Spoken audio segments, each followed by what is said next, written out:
Hello बच्चों, कैसे हैं आप सभी। उम्मीद करता हूँ बहुत बढ़िया होंगे। देखिए, लास्ट वीडियो जो हमने डिस्कस किया था बच्चों, वो था लेंस मेकर समीकरण। उस पर्टिकुलर वीडियो में मैंने सिर्फ और सिर्फ डेरिवेशन करवाया था। चूँकि वीडियो की लेंथ 50 मिनट्स तक हो चुकी थी, इसलिए फिर मैंने उसे आगे कंटिन्यू नहीं किया, क्योंकि अभी भी हमारे पास में 1 घंटे का ऐसा पार्ट है इसका जो करना बहुत ज़रूरी है। आज वाले इस पर्टिकुलर वीडियो में हम लेंस मेकर समीकरण को थोड़ा सा और जानने की कोशिश करेंगे। इसी के साथ में लेंस मेकर समीकरण पर बोर्ड में किस तरीके के सवाल पूछे जाते हैं उनको डिस्कस करेंगे। इसमें कुछ आपके बुक के, कुछ एनसीईआरटी की बुक के क्वेश्चंस इंक्लूड होंगे बच्चों। तो मेरे साथ में एंड तक इस वीडियो को देखिएगा। आज का वीडियो आपको बहुत अच्छा लगने वाला है। तो मैं हूं Prashant Maheshwari, fun with physics YouTube channel पे आप सभी का स्वागत है। तो चलिए वीडियो की तरफ बढ़ते हैं। देखिए, लेंस मेकर समीकरण जो हमने पढ़ा था बच्चों, वो क्या था, तो मैं लिख देता हूं। लेंस मेकर इक्वेशन क्या थी, हमने लिखी 1/f is equals to μ(2)(1) - 1/r1 minus 1/r2। ये लेंस मेकर इक्वेशन है, आप सभी को पता है। ठीक है, अब यहाँ पर f क्या है, जो भी लेंस आपको दिया हुआ है उसकी फोकल लेंथ है। ये लेंस अवतल भी हो सकता है, ये लेंस उत्तल भी हो सकता है। आप सभी को इतना तो पता होना चाहिए। अब क्या करना है वो समझिए बच्चों। इसके अंदर अगर ये लेंस समझना, अब यहाँ पर हम स्पेशल केस की बात कर रहे हैं और बहुत सारे स्पेशल केस पढ़ेंगे। अगर लेंस उत्तल लेंस हो, ये तो दोनों लेंसों के लिए दिया है, लेकिन अगर उत्तल लेंस के लिए अलग से ही लिखना पड़े हमें, ठीक है, तो आप सभी को पता है उत्तल लेंस की फोकस दूरी कैसी आती है, प्लस की आती है। क्यों आती है वो भी पढ़ेंगे। तो केस फर्स्ट, कौन से लेंस के लिए, उत्तल लेंस के लिए। अब ये थोड़ा ध्यान में रखें, हम उत्तल लेंस का मतलब कौन सा ले रहे हैं, उभयोत्तल, जिसके दोनों तल क्या हो, उत्तल हो।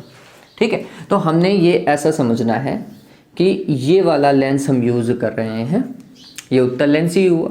अब अगर आप गौर करेंगे बच्चों, ये ऐसा गोला जाएगा इस S1 सरफेस का, ये S1 था ना, तो इसका गोला ऐसा जाएगा, ऐसा गोला जाएगा, तो इसका R इस तरफ नापा जाएगा। S1 सरफेस के लिए R1 होगा और R1 कैसा देखा जाएगा, प्लस का देखा जाएगा। ध्यान में रखिएगा, क्यों, क्योंकि आप इस तरफ नाप रहे हैं, लेंस के दूसरी तरफ।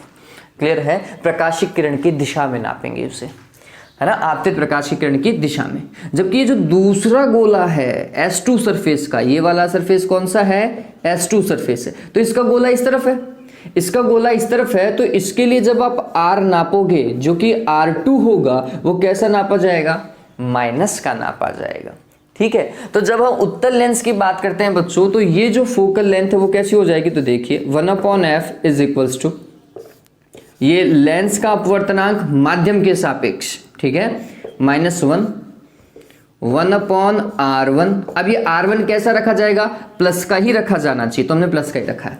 फिर यहाँ पे माइनस का निशान था वो लिख दिया। r2 देखो कैसा रखा जाना चाहिए, माइनस का r2 रखा जाना चाहिए, तो ये हम लिखेंगे माइनस का r2। ठीक है, तो ये माइनस माइनस क्या हो जाएगा, प्लस हो जाएगा। तो जब आप उत्तल लेंस के लिए फाइनली फॉर्मेट देखोगे ना बच्चों, तो ये आपको कुछ ऐसा दिखेगा, 1/r1 प्लस 1/r2।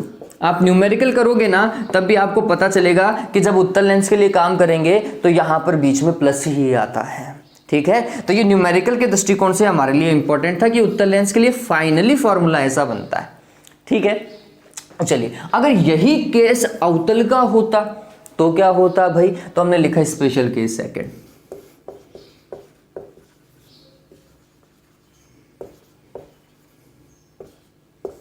अगर अवतल लेंस होता,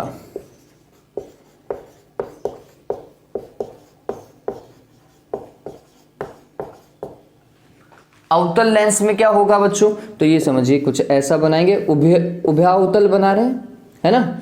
तो ये S1 सरफेस है, इसका गोला इस तरफ है, इस तरफ, तो आप R1 इस तरफ नापेंगे बच्चों, और ये R1 देखो, आपतित किरण तो ऐसे आएगी और R1 आप ऐसे नापोगे, तो ये कैसे नापा जाना चाहिए, माइनस का नापा जाना चाहिए।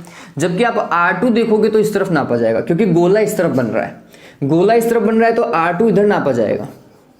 और R2 कैसा, प्लस का, क्योंकि प्रकाश की किरण की दिशा में नापेंगे। ठीक है। तो जब हम इसके लिए काम करते हैं तो हम लिखेंगे 1/f इज इक्वल्स टू क्या, μ21 माइनस 1/r1। अब r1 कैसा रखा जाना चाहिए, माइनस का, तो ये माइनस का r1, ठीक है। बीच में माइनस का निशान था ही, 1/r2। r2 कैसा रखा जाना चाहिए, प्लस का, तो प्लस का ही है, कोई दिक्कत ही नहीं है। तो देखोगे तो यहां पर भी माइनस है, यहां पर भी माइनस है। माइनस को क्या ले सकते हैं, कॉमन ले सकते हैं। तो माइनस को बाहर निकाला, तो ये माइनस पहले ही बाहर लिख लिया, ऐसा लिख सकता हूं क्या। अब माइनस को कॉमन लेते ही ये भी प्लस का हो जाएगा, ये भी प्लस का हो जाएगा। ये देखिए, पता चला अवतल लेंस की फोकस दूरी कैसी होती है, कैसी होती है, माइनस की होती है। क्यों होती है वो पता चल गया होगा, ठीक है। तो ये एक बेसिक पार्ट था उत्तल और अवतल लेंस की फोकस दूरी को समझने का, कि क्यों इनकी फोकस दूरी धनात्मक होती है और क्यों एक की फोकस दूरी ऋणात्मक होती है। ये पहला तरीका है। जल्दी से इस चीज को उतारो, फिर आगे वाला पार्ट डिस्कस करते हैं। जल्दी से उतारें इसे।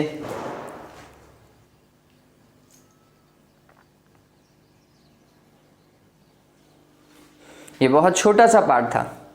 अब आगे हम क्या डिस्कस करने वाले हैं वो और बता देता हूं। अब हम डिस्कस करेंगे कि यदि किसी उभय उत्तल या फिर उभय अवतल लेंस को दो बराबर भागों में काट दिया जाए, ठीक है, दो बराबर भागों में कैसा, बिल्कुल ऊर्ध्वाधर दो बराबर भागों में काट रहे हैं, तो फिर फोकस दूरी पर क्या प्रभाव पड़ेगा उसको पर डिस्कस करेंगे। कंडीशन अप्लाइड, दोनों के वक्रता त्रिज्याएं समान होनी चाहिए, दोनों वक्र पृष्ठों की वक्रता त्रिज्याएं समान हो तो, ठीक है। चलिए जल्दी से उतारो इसे।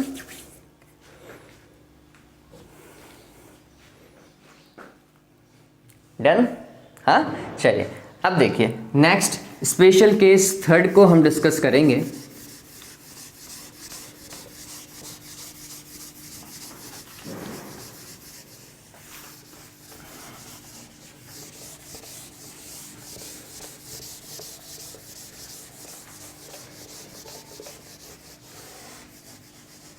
ये अच्छे से देख लीजिएगा, क्योंकि ये एक कॉन्सेप्ट बना देगा जिससे आप क्वेश्चंस को डायरेक्टली हल कर पाएंगे। केस थर्ड की मैं बात कर रहा हूं। देखिए इस केस में हम क्या बोल रहे हैं, हम बोल रहे हैं यदि किसी उत्तल या उभय उत्तल लेंस के दोनों वक्र पृष्ठों की वक्रता त्रिज्याएं समान हो, यदि किसी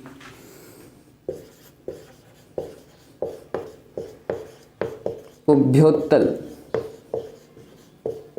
लेंस के दोनों वक्रीय पृष्ठों की वक्रता त्रिज्याएं क्या हो, समान हो, तो क्या होगा, तो हम बोलेंगे R1 बराबर क्या है, R2 है। तो हमारे लिए ये कुछ ऐसा होगा, R1 बराबर R2, और जिसे हम क्या लिखेंगे, R। ये बात ध्यान में रखना, आप उत्तल लेंस की बात कर रहे हैं, उत्तल लेंस के लिए इस तरफ R1 होता है, R1 प्लस का लिखा जाता है, जबकि इस तरफ R2 होता है, R2 कैसा लिखा जाता है, माइनस का लिखा जाता है। ध्यान में रखें, अभी थोड़ी देर पहले अपन ने डिस्कस किया था, ठीक है। तो अब जब मैं ये काम करता हूं फोकस दूरी का, तो हमने लिखा F और ये ऐसा लिख देते हैं, इसे F0 लिख देता हूं, शुरुआती भाग है इसलिए। तो क्या होगा, 1/F0 इज इक्वल्स टू क्या होगा, μ21 -1 है ना, 1/R1 माइनस 1/R2। अभी तक मैंने मान नहीं रखा है, सिर्फ फॉर्मूला ही लिखा है। अब मान रखते हैं, R1 की जगह तो कैसा लिखेंगे, प्लस का R, जबकि R2 की जगह कैसा लिखेंगे, माइनस का R लिखेंगे। तो ये हो जाएगा μ21 -1 1/R, R1 की जगह तो प्लस का R और R2 की जगह माइनस का R, क्या हो जाएगा, प्लस का हो जाएगा, जैसा अभी थोड़ी देर पहले अपन ने सॉल्व किया था, आपको पता है ये, है ना। तो ये हो जाएगा μ21 -1 1/R प्लस 1/R, ऐसा ही आएगा क्या बच्चों, इसमें कोई दिक्कत है क्या, उम्मीद करता हूँ नहीं होनी चाहिए, इसमें कोई दिक्कत नहीं होनी चाहिए। चलिए अब देखिए 1/r प्लस 1/r क्या हो जाएगा, 2/r हो जाएगा। तो ये हो गया म्यू 2 1 माइनस 1 और ये हो जाएगा 2/r। ठीक है, ये फोकल लेंथ है कब, जब इसके दोनों वक्र पृष्ठों की त्रिज्याएं क्या हैं, समान है। ठीक है ये बात। अब हम क्या कर रहे हैं, इसी उत्तल लेंस को ऊर्ध्वोदय 2 भागों में बांटने पर। ठीक है, अब हम क्या लिख रहे हैं, दिए गए उत्तल लेंस को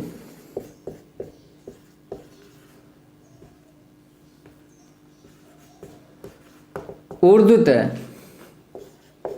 2 भागों में बांटने पर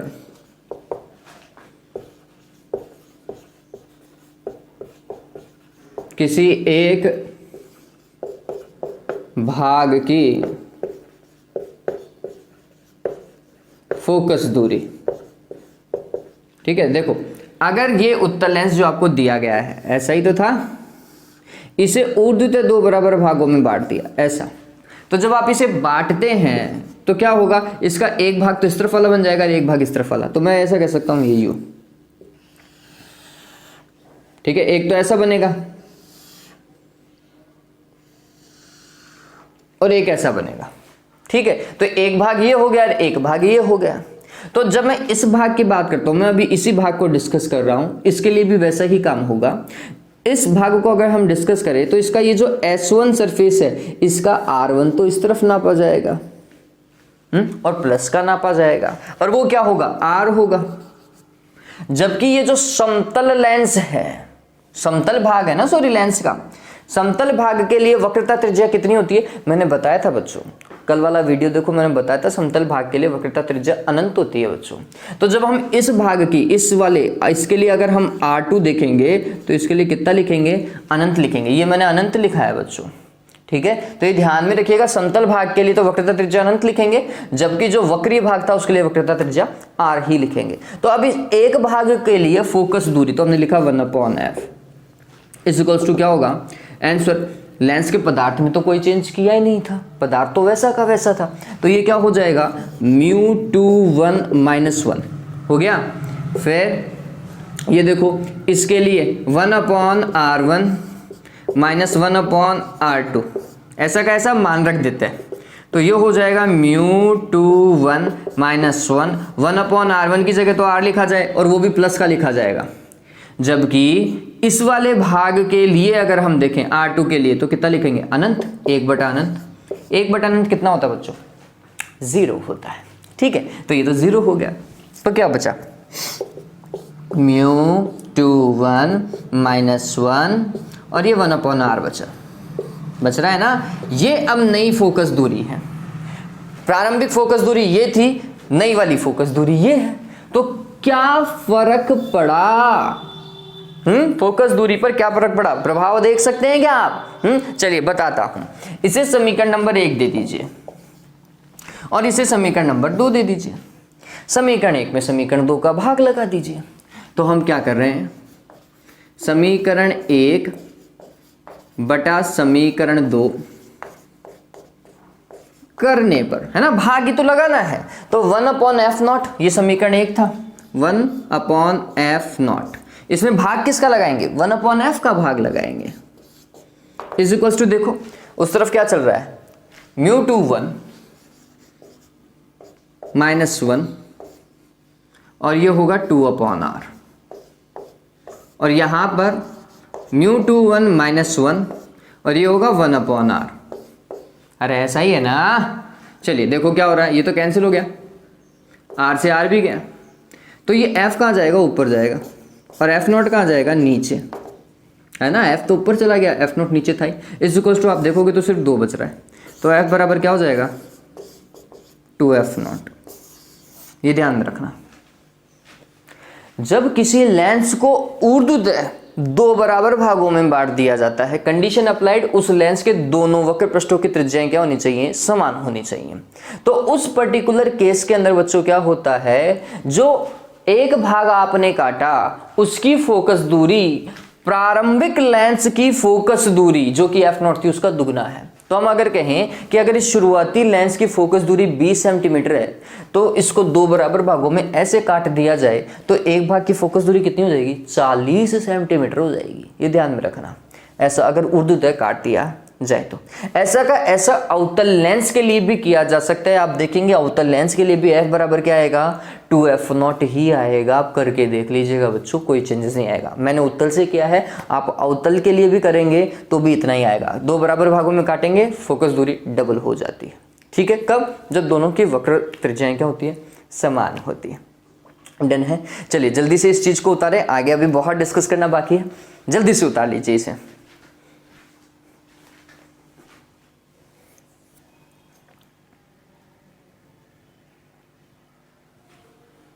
अभी हमने इसे कैसे काटा है, ऊर्ध्वतः काटा है। अगर हम इसे कैसा काट दें, क्षैतिजतः काट दें तो क्या प्रभाव पड़ेगा बच्चों, क्षैतिजतः तो समझ रहे हो क्या, क्षैतिजतः का मतलब ये हुआ बच्चों, इसे बीच में से ऐसा काट दिया जाए, यूं ऐसा काट दिया जाए। ठीक है, तो इसी के अंदर ही है, आगे चलेंगे अपन। और क्षैतिजतः काटने पर हम लिखेंगे कि वक्रता त्रिज्याओं पर कोई प्रभाव नहीं पड़ा। इसकी भी वक्रता त्रिज्या उतनी थी जितनी कि इस वाले की थी, है ना, और दोनों वक्र पृष्ठ हैं उसके अंदर, तो इसका मतलब ये है फोकस दूरी पर कोई प्रभाव नहीं पड़ेगा।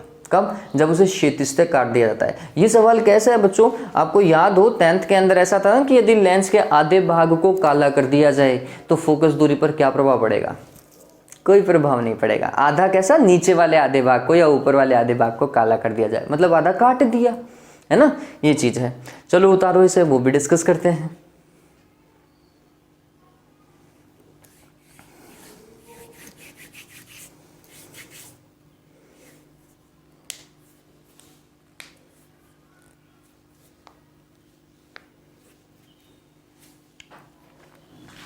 हो गया, चलिए तो इसी के अंदर इस केस 3 के अंदर ही हम आगे चल रहे हैं।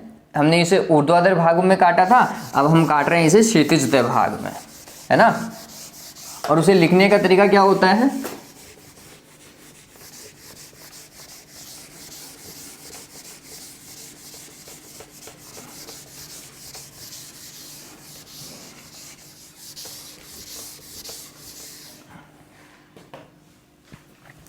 वापस से उसी में ही, यदि दिए गए लेंस को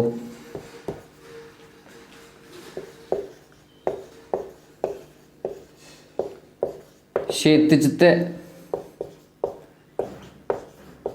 काट दिया जाए, सॉरी क्षैतिजतः दो बराबर भागों में, दो बराबर भागों में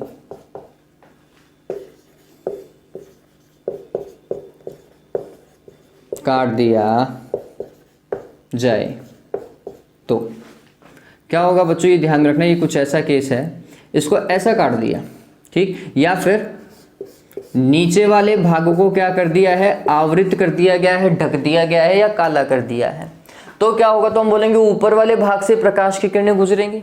अब क्या होगा वो समझिए, ऊपर वाले भाग में दोनों वक्र पृष्ठ वैसे के वैसे, अरे वक्र पृष्ठ का आकार कम हो गया है लेकिन त्रिज्या में तो कोई परिवर्तन नहीं आया, R1 और R2 पर कोई प्रभाव नहीं पड़ा, और वहां पे R1 और R2 का क्या है, मान ही तो है, इसका मान भी R1 और R2 के लिए उतना ही होगा ना भाई, ये समझिए, गोला तो इसका भी उतना ही बनेगा जितना कि पहले का था। ठीक है, इस छोटे से भाग से अगर मैं गोला बनाऊं या इस पूरे भाग से गोला बनाऊं तो गोले का केंद्र तो वहीं पे रहेगा, गोले के केंद्र की स्थिति तो चेंज हुई नहीं, इसका मतलब गोले की त्रिज्या चेंज नहीं हुई, गोले की त्रिज्या चेंज नहीं हुई तो फिर फोकस दूरी पे कहाँ से प्रभाव पड़ेगा, माध्यम तो हम वैसे भी नहीं चेंज करे थे, लेंस तो वैसा का वैसा ही है अभी भी। ठीक है, तो हम बोलेंगे इसे और में कंडीशन बांट दिया जाए, अथवा अथवा लेंस के आधे भाग को ढक दिया जाए या फिर आवृत कर दिया जाए तो लेंस की फोकस दूरी पर कोई प्रभाव नहीं पड़ेगा। ये बात ध्यान में रखिएगा, बहुत अच्छा पॉइंट है ये। फोकस दूरी पे कोई प्रभाव नहीं पड़ता जब उसके आधे भाग को क्षितिज से ढक दिया जाता है या फिर आवृत कर दिया जाता है या फिर हटा दिया जाता है, ठीक है। लेकिन प्रतिबिंब पर प्रभाव पड़ता है, ये बात ध्यान में रखना। फोकस दूरी चेंज नहीं हुई लेकिन प्रतिबिंब चेंज होगा। प्रतिबिंब चेंज मतलब प्रतिबिंब की तीव्रता जो है वो चेंज हो जाएगी। तीव्रता मतलब पहले प्रतिबिंब कैसे बना था, हम बोलते पूरे लेंस से बना था, तो बहुत सारा प्रकाश लेंस में आया और उस बहुत सारे प्रकाश से प्रतिबिंब बन रहा था, बहुत बढ़िया बन रहा था। लेकिन अब आधे ही प्रकाश से क्या होगा, प्रतिबिंब बनेगा, तो वैसा प्रतिबिंब नहीं बनेगा जैसा पूरे लेंस के कारण बन रहा था। प्रतिबिंब की तीव्रता क्या हो जाएगी, कम हो जाएगी। पहले वो बिल्कुल चमकीला और सुस्पष्ट था, अब वो थोड़ा सा ब्लर हो जाएगा। ब्लर तो समझ रहे ना, धुंधला हो जाएगा, थोड़ा सा अपेक्षाकृत धुंधला हो जाएगा। तो मैं ये और लिख देता हूं, लेकिन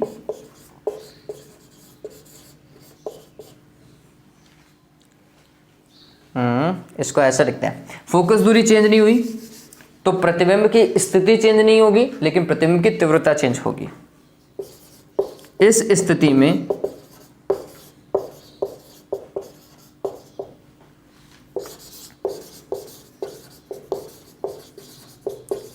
प्रतिबिंब की स्थिति पर कोई प्रभाव नहीं पड़ेगा।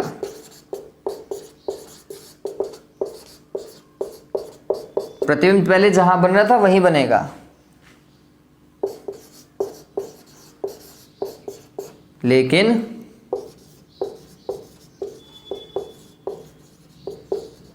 प्रतिबिंब की तीव्रता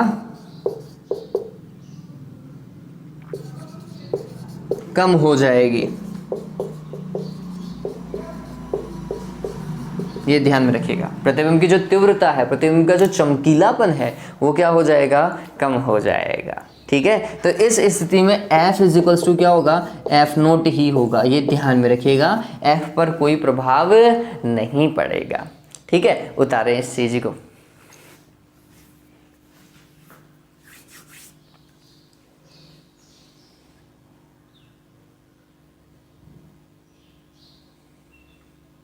हो गया।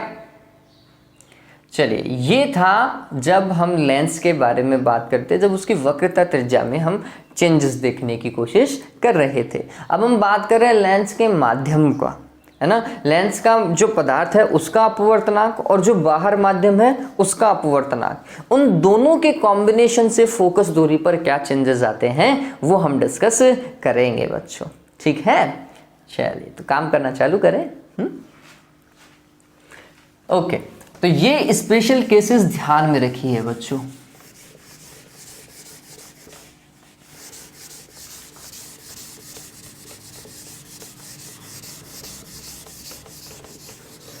ये वो स्पेशल केस हैं जो 12th में पूछे जाते हैं।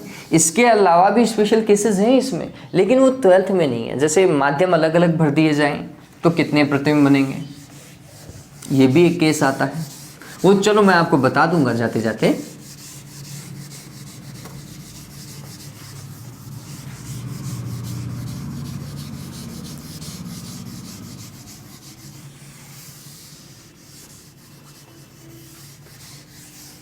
हाँ भाई,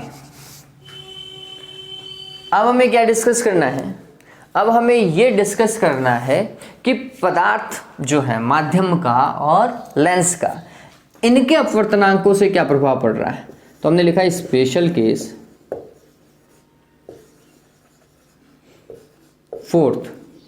और अब ये समझिए, ये लेंस और लेंस का जो माध्यम है या लेंस का जो पदार्थ है उसका निरपेक्ष अपवर्तनांक μ2 है, जबकि माध्यम का निरपेक्ष अपवर्तनांक μ1 है, ये हमें पता है। ठीक है, अब मैं यहाँ पर थोड़ा सा चेंज करने की कोशिश करता हूँ। मैं बोल रहा हूँ कि लेंस का जो अपवर्तनांक है उसे मैं लिखूँगा म्यू ग्लास। ग्लास से ही मिलकर के बना हुआ होता है, आप सभी को पता है, पारदर्शी ग्लास होता है। जबकि ये जो μ1 है, जो माध्यम है, उसे मैं लिख रहा हूँ लिक्विड में डाल रहे हैं, इसलिए μL लिख रहा हूँ, किसी द्रव में डाल रहे हैं, है ना। तो हमने लिखा यदि, समझना, यदि किसी लेंस को μL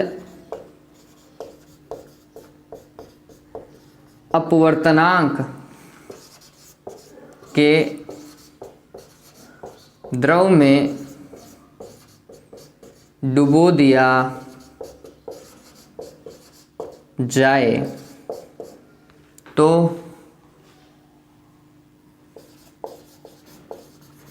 उसकी फोकस दूरी पर क्या प्रभाव पड़ेगा, ये सवाल है ना। इस केस से ये सवाल हम बनाते हैं कि यदि किसी लेंस को किसी द्रव में डुबो दिया जाए जिसका अपवर्तनांक μL है तो उसकी फोकस दूरी पर क्या प्रभाव पड़ेगा। तो हमें पहले ये तो पता होना चाहिए कि लेंस का वायु में अपवर्तनांक कितना था। ठीक है, तो मैं इस वाली चीज को पहले वायु से ही डिफाइन करवा देता हूं। तो ये ध्यान में रखो कि ये अगर लेंस है और इसे हम लिख देते हैं ग्लास का बना हुआ है और एयर का अपवर्तनांक μA लिख दो, हालांकि एक मान करके चलते हैं लेकिन तो भी, तो उस केस में लेंस की हवा में फोकस दूरी कितनी होगी वो समझिए। तो हमने लिखा, इसी के अंदर हमने लिखा कि हवा में फोकस दूरी, हवा में फोकस दूरी मतलब माध्यम पहला क्या था, हवा था। ठीक है, फोकस दूरी ये क्या होगा, 1/f air is equals to क्या, लेंस के पदार्थ का अपवर्तनांक, लेंस का पदार्थ क्या था, ग्लास, किसके सापेक्ष, माध्यम के सापेक्ष, माध्यम क्या है, एयर, -1, और वक्रता त्रिज्याओं पे तो कोई प्रभाव पड़ ही नहीं रहा है, तो 1/r1 - 1/r2। ये केस फर्स्ट की हम बात कर रहे हैं। केस सेकंड के अंदर क्या हो जा रहा है, लेंस का अपवर्तनांक तो वही है, ग्लास का बना हुआ है, लेकिन माध्यम लिक्विड हो गया है तो μL आ जाएगा, ये L है भाई, है ना। इस बार ये केस सेकंड में ऐसा है। तो हमने नेक्स्ट लिखा द्रव में फोकस दूरी, किसकी, लेंस की ना, क्या होगा f, और लिक्विड में फोकस दूरी FL लिख दिया, क्या हो जाएगा वो समझिए, लेंस के पदार्थ का अपवर्तनांक जो कि μg है, किसके सापेक्ष, माध्यम के सापेक्ष, माध्यम क्या है, लिक्विड है, तो μL आएगा, ये L है बच्चों, -1 1/r1 - 1/r2। ठीक है, वक्रता त्रिज्याओं पे कोई प्रभाव नहीं पड़ेगा, विद्रव में रखोगे तो ये आकार थोड़ी चेंज कर लेगा, लेंस तो वही रहा भाई, है ना। ये समीकरण नंबर 1 और ये समीकरण नंबर 2। हम क्या करेंगे, समीकरण 1 में समीकरण 2 का भाग लगा देंगे और काम देखेंगे। तो हमने लिखा समीकरण 1 बटा समीकरण 2 करने पर, करिए भाई, 1/f air divided by 1/f liquid is equals to, देखो, mu glass with respect to air -1 1/r1 - 1/r2, यही है क्या, भाग देखो इसका, म्यू ग्लास का ही with respect to liquid -1 1/r1 - 1/r2। Done हुआ ये, देखो ये तो जाता रहा, कैंसल, डन। अब ये सिर्फ इतना ही बच गया, और इसको देखोगे तो आप ये हो जाएगा f liquid divided by f air, है ना, f लिक्विड ऊपर जाएगा, f एयर नीचे था, और ये रह गया mu glass with respect to air -1 और mu glass with respect to liquid -1, ऐसे ही तो रहा। दोनों में से समान वैल्यू ही माइनस हो रही है, देखो एक ही घट रहा है। तो अगर मैं इसको देखना चाहूँ कि ये अनुपात कैसा आ रहा है, एक से ज़्यादा आ रहा है या एक से कम आ रहा है, तो मैंने बोला दोनों में से सेम वैल्यू घट रही है, तो एक बार के लिए उस सेम वैल्यू को हटा दो, तो जो बच रहा है उसको देख लो, उससे आपको पता चल जाएगा। तो हमने बोला ये कुछ ऐसा किया, mu glass with respect to air और mu glass with respect to liquid, इसको करके देख लो ये वाली वैल्यू एक से कम आ रही है, एक से ज़्यादा आ रही है, उसको आप एक बार के लिए देख लीजिए। तो हमने इस चीज़ को लिखने की कोशिश करी, इसको क्या लिखूंगा, ग्लास और air, mu G upon mu A लिख सकते हैं, ये तो मैंने आपको बताया था। और इसको क्या लिख सकता हूं मैं, mu g divided by mu liquid, cancel हो गया, म्यू एल कहाँ जाएगा, ऊपर जाएगा, एयर नीचे था ही। आप गौर कीजिए, लिक्विड का अपवर्तनांक एयर के सापेक्ष, एयर का तो एक होता है, ए 1.0003, ठीक है, इसका ज़्यादा ही होता है। आपने पानी का दे के रखा है 1.33 होता है, ग्लिसरीन का 1.6, 1.5 ऐसा कुछ होता है। तो आप देखेंगे कि लिक्विड का अपवर्तनांक हमेशा एक से ज़्यादा होता है, और उसमें भाग लग रहा है एक का, लगभग एक का, तो ये मान एक से ज़्यादा में एक का भाग लगाओ, क्या आएगा, वैल्यू एक से ज़्यादा ही आएगी। अरे सीधी सी बात है, अगर मैं पानी भी मानूं तो पानी का 1.33 और उसमें भाग लगाओ 1.0003 का, क्या आएगा, एक से ज़्यादा ही तो आएगा ये मान। क्लियर है, ये मान हमेशा किससे ज़्यादा है, एक से ज़्यादा है, ये ध्यान में रखिएगा। अगर ये मान एक से ज़्यादा है तो फिर ये मान भी क्या है, एक से ज़्यादा है, क्योंकि ये वाली चीज़ हमने कहाँ से ली, इसी से तो उठाई है ना, इसके तो इन दोनों पॉइंट को सॉल्व करके हम ये लेकर के आ रहे हैं। तो हमने बोला कि ये जो चीज़ है, समझना इस चीज़ को, ये मान जो है वो एक से ज़्यादा है, ठीक है, तो ये ध्यान में रखिएगा।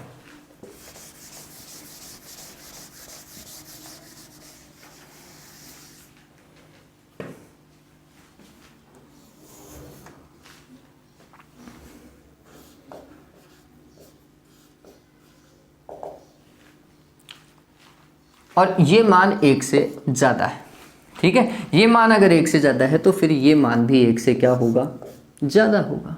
अगर ये एक से ज़्यादा है तो फिर F liquid is more than F air, ये हमेशा ध्यान में रखना। किसी भी द्रव में फोकस दूरी हवा की फोकस दूरी से हमेशा ज़्यादा होती है, ये चीज़ हमेशा ध्यान में रख लीजिएगा बच्चों, कि अगर हवा में फोकस दूरी किसी लेंस की 20 सेंटीमीटर है तो लिक्विड में या द्रव में उसकी फोकस दूरी जो है वो 20 से ज़्यादा ही होगी, चाहे 20 से 25 ही हो जाए लेकिन ज़्यादा होगी। अगर आप देखेंगे कि किसी लेंस की फोकस दूरी हवा में 20 सेंटीमीटर है और उसी लेंस को आप जल में डुबो दीजिए, पानी में डुबो दीजिए बच्चों, है ना, तो उस लेंस की फोकस दूरी 4 गुनी हो जाती है।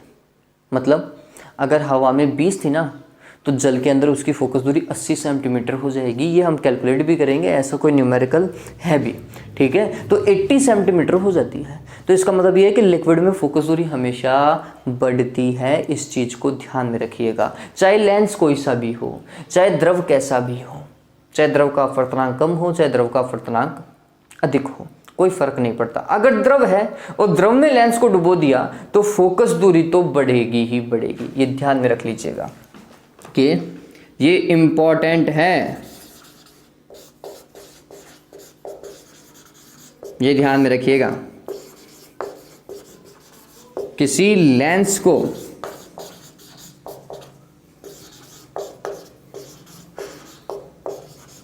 द्रव में डुबोने पर उसकी फोकस दूरी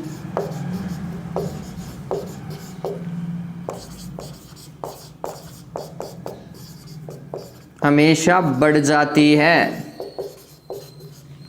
हमेशा बढ़ती है, ये ध्यान में रख लीजिएगा बच्चों, ठीक है। चलिए इस चीज़ को उतारो, क्वेश्चन मैंने लिख दिया था बच्चों, काम मैं कर चुका हूं और ये चीज़ ध्यान में रख लीजिएगा। अब आगे इसके और केसेस हम पढ़ेंगे, लेकिन इसे जल्दी से उतारें।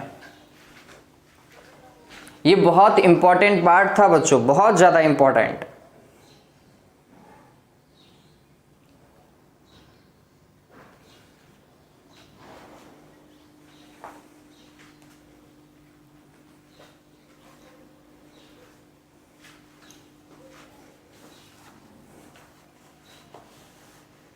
अभी इसके 2 से 3 केसेस और बाकी हैं, तो इसे जल्दी से उतारें। उम्मीद करता हूं अभी तक अपन ट्रैक पर ही चल रहे हैं, ट्रैक अभी विचलित नहीं हुआ है ना, ट्रैक पर ही चल रहे हैं ऐसा मान करके चल रहा हूं बच्चों। तो जल्दी से इस चीज को उतार लीजिए।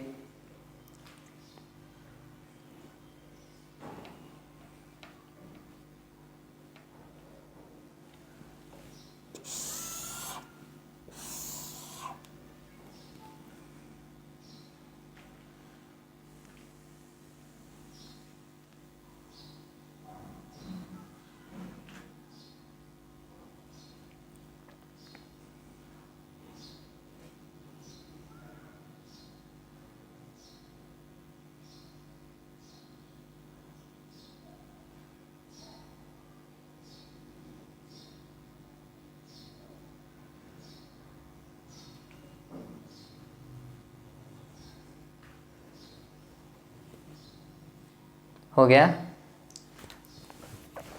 Okay, done.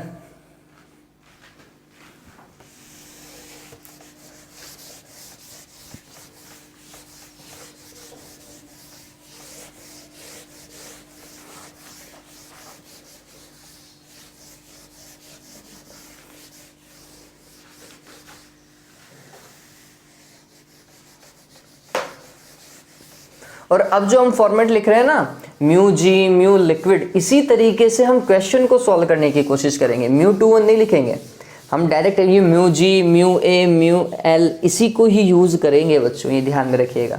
इससे हमें पता चलता है कि हम अपवर्तनांक किसका लिख रहे हैं, है ना। म्यू जी हमेशा ध्यान में रखिएगा ग्लास का अपवर्तनांक है,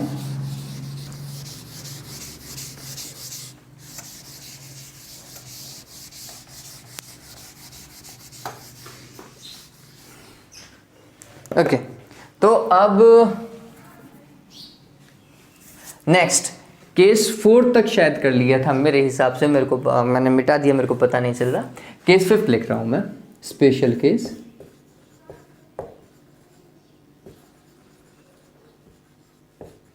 अब आपने लिक्विड में तो उसे डुबो दिया, अब ये जो लिक्विड आपने लिया है ना बच्चों, उस लिक्विड की प्रॉपर्टी देखते हैं। तो उत्तल लेंस था, है ना, इस उत्तल लेंस का अपवर्तनांक म्यू जी और ये लिक्विड म्यू एल।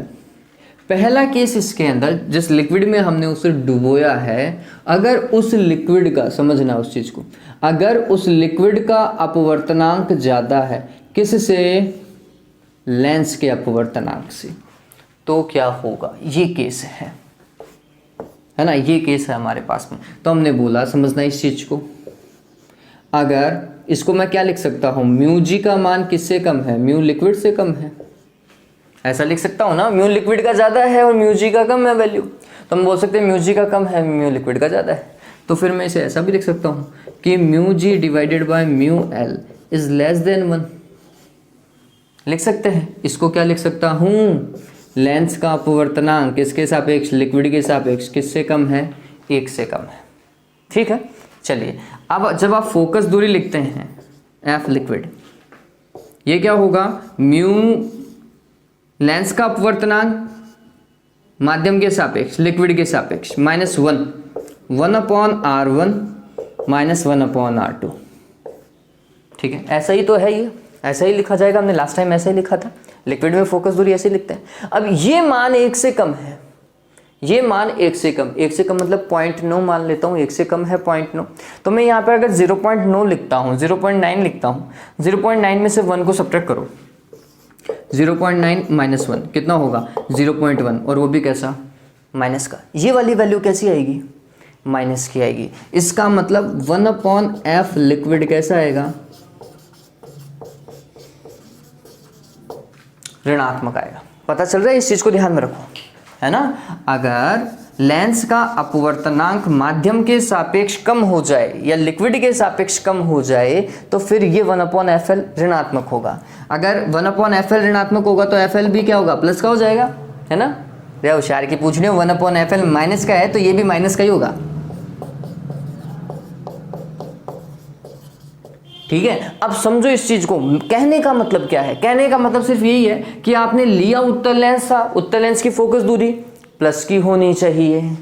आंसर कैसा आ रहा है? माइनस का आ रहा है। तो इसका मतलब क्या हुआ? लिया उत्तल लेंस था, बन गया उत्तल लेंस, क्योंकि उत्तल लेंस क्या होता है? माइनस की फोकस दूरी देता है। ठीक है, तो ये ध्यान में रख लीजिएगा कि जब ऐसे माध्यम में डुबो देते हैं जिसका माध्यम का अपवर्तनांक लेंस से ज्यादा होता है या लेंस का अपवर्तनांक माध्यम से कम होता है, ठीक है, उस स्थिति में लेंस अपनी प्रॉपर्टी को, अपने गुणों को बदल लेता है। उत्तल लेंस अवतल में और अवतल लेंस उत्तल में परिवर्तित हो जाता है। फोकस दूरी चेंज हो जाती है, प्लस की थी तो माइनस की, माइनस की है तो प्लस की हो जाती है। ध्यान में रखिएगा, लेंस अपने गुणों में परिवर्तन कर लेता है।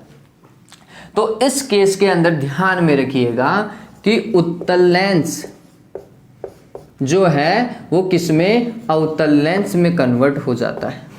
और अवतल लेंस अगर लिया है तो अवतल लेंस किस में कन्वर्ट हो जाता है? उत्तल लेंस में कन्वर्ट हो जाता है। अगर आप क्वेश्चंस को समझें तो क्वेश्चंस में उत्तल लेंस को अभिसारी लेंस बोलते हैं। अभिसारी मतलब किरणों को एक जगह एकत्रित करने वाला लेंस, ठीक है, और अवतल को बोलते हैं अपसारी लेंस, ठीक है, तो किरणों को फैलाने वाला लेंस। तो ये हम ऐसा भी कह सकते थे कि अगर हमने अभिसारी लेंस लिया है तो अभिसारी लेंस कन्वर्ट हो जाएगा अपसारी में, प्रॉपर्टी चेंज, ठीक है, और अगर अपसारी लेंस लिया था तो अपसारी लेंस कन्वर्ट हो जाएगा अभिसारी लेंस में।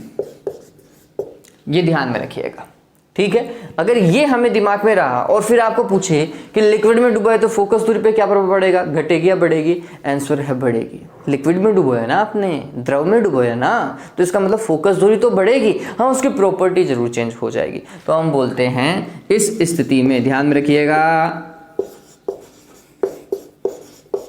इस स्थिति में लेंस की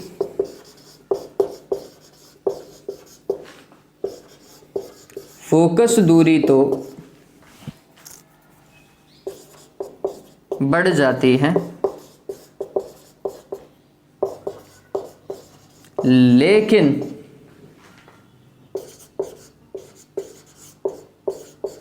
उसके गुण उत्क्रमित हो जाते हैं। उत्क्रमित हो जाते हैं का इसका मतलब उत्तल लेंस अवतल में और अवतल लेंस उत्तल में कन्वर्ट हो जाता है। आप ऐसा लिख लीजिए, लेकिन उत्तल लेंस अवतल की भांति अथवा अवतल लेंस उत्तल की भांति व्यवहार करने लगता है। आप ऐसा लिख लीजिएगा, कोई दिक्कत नहीं, ठीक है। तो ये था हमारे पास फिफ्थ। अब इसी के अंदर केस 6 देखिए, इस बार उल्टा कर दीजिए। इस बार मैं लिख रहा हूं कि लिक्विड का अपवर्तनांक जो है वो कम होना चाहिए, किससे? लेंस के अपवर्तनांक से। अरे म्यू एल का मतलब लेंस मत समझ लीजिएगा, लेंस का म्यू जी है भाई, ठीक है, म्यू एल मतलब लिक्विड है, ध्यान में रखिएगा, है ना। तो अगर ऐसा है तो मैं इसे ऐसा भी तो लिख सकता हूं कि ग्लास का अपवर्तनांक मतलब लेंस का अपवर्तनांक ज्यादा है किससे? लिक्विड से। तो इसका मतलब mu g divided by mu l, ये 1 से ज़्यादा होगा, इसका मतलब म्यू जी एल 1 से ज़्यादा होगा, ठीक है। यही तो हम बात कर रहे हैं, ये म्यू जी और ये म्यू एल, ठीक। अगर ऐसा है तो फोकस दूरी लिक्विड में क्या होगी? ध्यान में रखें, mu g L -1 1/R1 -1/R2, ठीक है। ये मान 1 से ज़्यादा होना चाहिए, ऐसा ही तो बोल रहा है ये केस। अगर ये 1 से ज़्यादा है तो मतलब 1.1 मान लो। एक एग्जांपल लेते हैं, 1.1 माना, 1.1 में से 1 को सब्ट्रैक्ट करो, कितना आएगा? 0.1 आएगा। प्लस का या माइनस का? प्लस का, ठीक है। तो ये वो स्थिति है जिसमें ये पूरा भाग प्लस का है। इसका मतलब 1/f लिक्विड का मान कैसा? धनात्मक। तो f लिक्विड का मान भी कैसा आएगा? धनात्मक ही आएगा, है ना।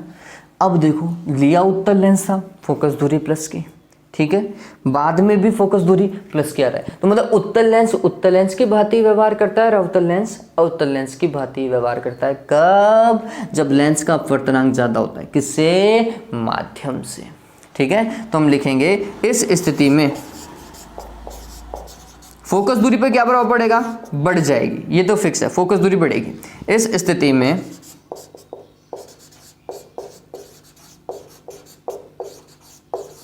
फोकस दूरी बढ़ जाती है, जबकि लेंस के गुण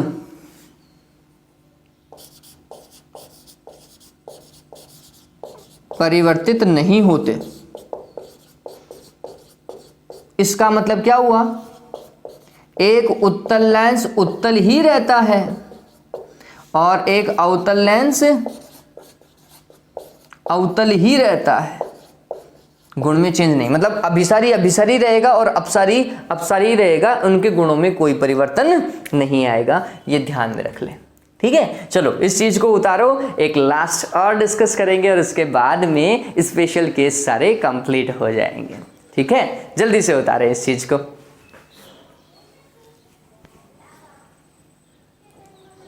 इस वीडियो का साइज भी ज्यादा चला गया।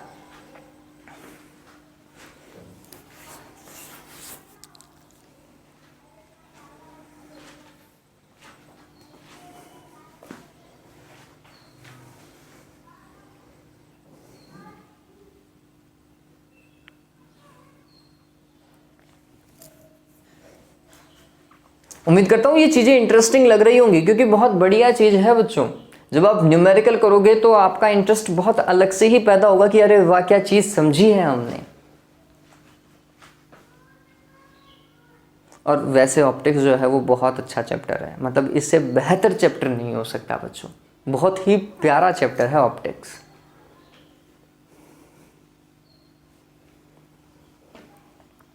हाँ भाई, चलिए हो गया। ऑलराइट, अब हम इसका लास्ट केस पढ़ रहे हैं। It will be 6th 7th। ठीक है, 7वां केस हम देख रहे हैं। हाँ, इसमें क्रम चेंज हो सकता है बच्चों, मैंने शायद वो गौर नहीं किया होगा, तो ये शायद एक आध ऊपर नीचे भी हो सकता था, मतलब ये नंबरिंग, ये वाली नंबरिंग, लेकिन जहाँ तक मेरा विचार है ये सही डाल रखा है मैंने। अब लास्ट पॉइंट हमारा ऐसा है कि लेंस का अपवर्तनांक और माध्यम का अपवर्तनांक, मतलब लिक्विड का अपवर्तनांक एक ही हो तो क्या होगा?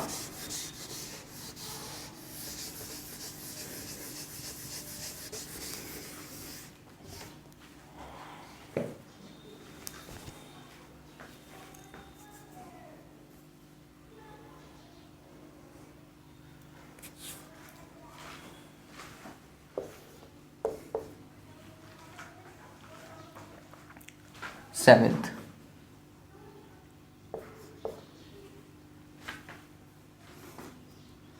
हाँ भाई, तो हम लास्ट लिख रहे हैं कि लेंस का अपवर्तनांक किसके बराबर हो? लिक्विड के, जिसमें हमने उसे भरा है, अगर वो दोनों ही बराबर हो, कुछ ऐसा।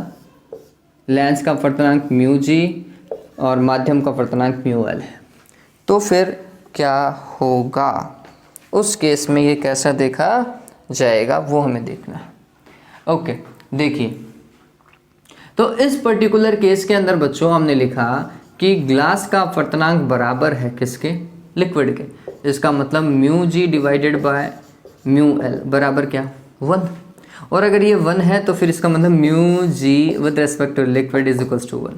देखिए फोकस दूरी 1/f, समझना आप इस चीज को, 1/f liquid is equals to mu g l minus 1, 1/r1 minus 1/r2। ठीक है, इसका मान कितना? 1 रखा जाए। अगर इसका मान 1 रख दिया जाए तो 1 माइनस 1 0 है ना, और 0 को किसी भी चीज़ से गुणा करोगे 0 ही आएगा। तो 1/f लिक्विड बराबर क्या? 0। तो बताओ f लिक्विड बराबर कितना हो जाएगा? कितना? 0 हो जाएगा, है ना। अरे होशियार की पूछड़ी हो, 1/f लिक्विड 0 है तो ये कितना हो जाएगा? 1/0। उल्टा करोगे ना भाई, इसका उल्टा करोगे तो 1/0, 1/0 मतलब अनंत भाई, 0 का उल्टा अनंत होता है। ठीक है, तो फोकस दूरी कितनी हो गई? अनंत हो गई। इस लेंस की फोकस दूरी अनंत थी, कोई 10 20 30 40 50, और जैसे लिक्विड में डाला फोकस दूरी अनंत। इसका मतलब क्या हुआ? फोकस दूरी अनंत का मतलब क्या हुआ? ऐसी कौन सी चीज़ है जिसकी फोकस दूरी अनंत होती है? तो हम बोलते हैं समतल दर्पण की भी फोकस दूरी अनंत है, और ये तो दर्पण है नहीं, ये तो लेंस है। तो फिर ये एक समतल क्या होगा? स्लैब हो जाएगा, पारदर्शी स्लैब, है ना।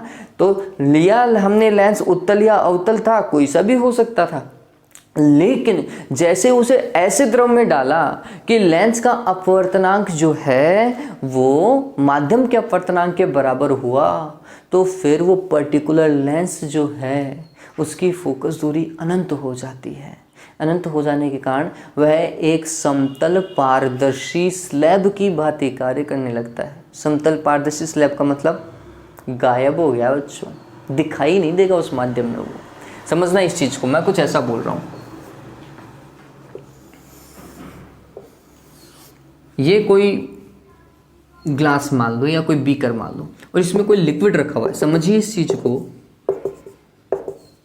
और उस लिक्विड का अपवर्तनांक 1.5 है ना, और इसमें हमने लेंस रख दिया, और ये वो लेंस मान लो, तो इस लेंस का अपवर्तनांक भी कितना? 1.5, है ना। दोनों का अपवर्तनांक कितना?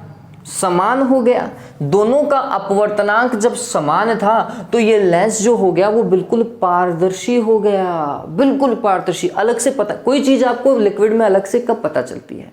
जब हम बोलते हैं कि दोनों का नेचर अलग अलग हो, एक का अपवर्तनांक दूसरे के अपवर्तनांक से अलग हो, तो हमें पता चलता है कि कोई दूसरी चीज़ भी इसमें रखी हुई है। लेकिन अगर एक ही चीज़ रखी हुई है तो फिर तो ये और ये दोनों माध्यम एक ही हो गए, एक ही माध्यम हो गए, तो आपको कौन सा माध्यम दिखाई देगा? आंसर है जो ज़्यादा दिखाई देगा। ज़्यादा कौन सा था? लिक्विड। और ये लिक्विड में ये ओझल हो जाएगा। ओझल मतलब पता ही नहीं चलेगा कि लेंस आपने डाल भी रखा है क्या। इतना पारदर्शी हो गया कि लेंस और माध्यम एक ही बन चुके हैं। ठीक है, एक ही बन गए मतलब लेंस तो गायब हो गया। जादूगर सम्राट ने एक करतब दिखाया। क्या भाई? उन्होंने एक करतब दिखाया ऐसा कि उन्होंने एक पारदर्शी वो लिया, बीकर लिया, उसमें लिक्विड डाला हुआ था, और फिर बोलते हैं देखो ये चीज़ दिखाई दे रही है, नहीं दिखाई दे रही है। तो आपने बोला दिखाई तो दे रही है, और जैसे ही उसने उसमें डाल दिया, लिक्विड में डाल दिया उसको, वो गायब। और फिर सबको दिखाते हैं देखो दिखाई दे रहा है, दिखाई दे रहा है, दिखाई दे रहा है। ऐसे स्टेज पे बुलाते हैं 3-4 जनों को, क्या आपको दिखाई दिया? वो बोलते नहीं दिखाई दिया। क्यों नहीं दिखाई दिया भाई? रीज़न था कि जो लेंस उन्होंने लिया उसका अपवर्तनांक, जिस लिक्विड में उन्होंने डाला उस लेंस को, उसका अपवर्तनांक दोनों एक जैसे थे। दोनों एक जैसे होने के कारण, दोनों एक ही अपवर्तनांक के होने के कारण क्या हुआ? वो लेंस तो गायब हो गया। ठीक है, क्यों? क्योंकि वह समतल पारदर्शी ग्लास स्लैब की भांति व्यवहार करने लग जाता है।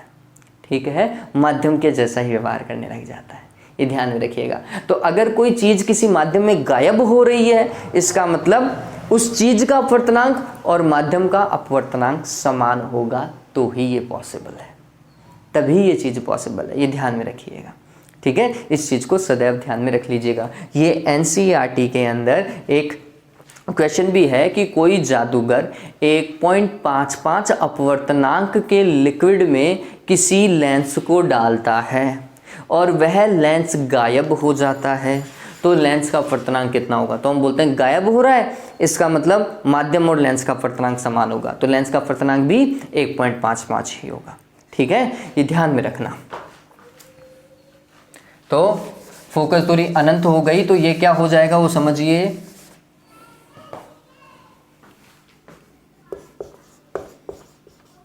लेंस समतल पारदर्शी ग्लास स्लैब की भांति व्यवहार करेगा तथा माध्यम में गायब हो जाएगा। माध्यम में गायब हो जाने का मतलब माध्यम जैसा ही प्रतीत होने लगेगा। ये ध्यान में रख लीजिएगा। ठीक है। चलिए, तो मैं आज इस वीडियो को यहीं पर ही कंप्लीट कर रहा हूं। रीजन ये है कि मेरे हिसाब से ऑलमोस्ट 50 मिनट्स का वीडियो हो चुका है। अब आगे न्यूमेरिकल 5-7 करवाऊंगा तो वीडियो की लेंथ बहुत ज़्यादा बढ़ जाएगी, मेरे को एडिटिंग में बहुत दिक्कत आने वाली है। ठीक है, तो इसको वीडियो को अभी अपन इतना ही रखते हैं। इसका थर्ड पार्ट भी आएगा, उसमें अपन न्यूमेरिकल को सॉल्व करेंगे बच्चों। तो प्लीज़ मेरे साथ में बने रहिए, हम अच्छे से इन चीज़ों को डिस्कस करेंगे। आप अगर अच्छे से मेरा साथ देंगे तो वीडियोस को लगातार देखें, अपने दोस्तों के साथ में शेयर करें, क्योंकि अभी आप शेयर नहीं कर रहे हो बच्चों। शेयर करना चालू कर दो, अपने व्हाट्सएप के स्टेटस के ऊपर वीडियो लगा दो। ठीक है, चलिए, okay, all right, have a good day बच्चों, टेक केयर।